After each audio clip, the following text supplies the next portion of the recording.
In today's video, I'll show you on how you can fix a not responding MT4 and MetaTrader 5 platform. So when this problem occurs, this basically means one thing is that you have a corrupted version or you have installed an incorrect application into your device.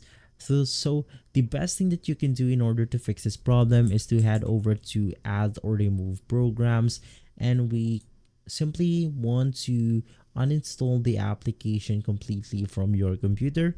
So you can just search for your MetaTrader. In my case, I'm using MetaTrader 5. Click on it and click on uninstall.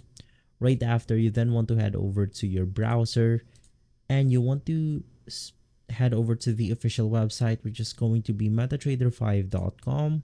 And from here, you want to download with the official links. And that's about it. If this video has been helpful, leave a like, subscribe, and follow guides or everything for more videos like this. Thanks for watching.